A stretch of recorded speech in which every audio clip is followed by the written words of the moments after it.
Welcome.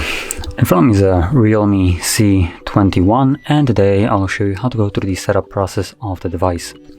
So when you put it up for the first time, you'll be presented with this screen right over here. So simply select the language that you wish to use. I'm going to be sticking with English, which is selected by default for me. So stop on next. Then choose your region. Next page we have terms and services, or terms of services. So from here you can tap on the blue text to read exactly what you're agreeing to. And then at the end of the day you do need to agree to the first one, I believe. And rest are optional. Okay.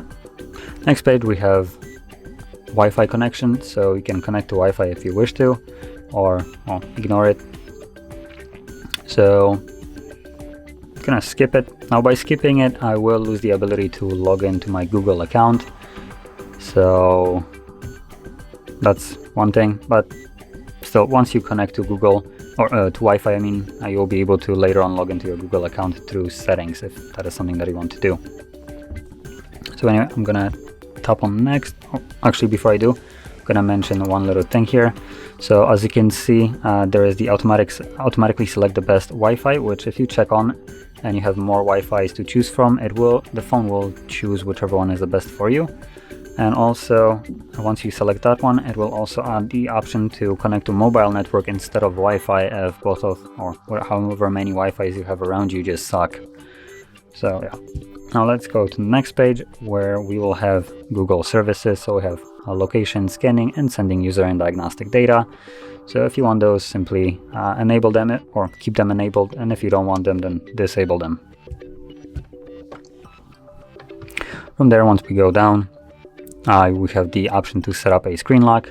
If you want that, you can set it up by tapping on the settings, and if you don't feel like setting it up, you can tap on later, and again later, and ignore it. Now I have also recommended auto update overnight and home screen icons. This is just a way the home screen will look like, or the icons more precisely, and then update overnight is just a setting for updating your device. Then we have option to import data from our older device to this one. So if that is something that you want to do, get all your contacts, photos, and all that stuff to this device, then you can just choose the import data from old phone.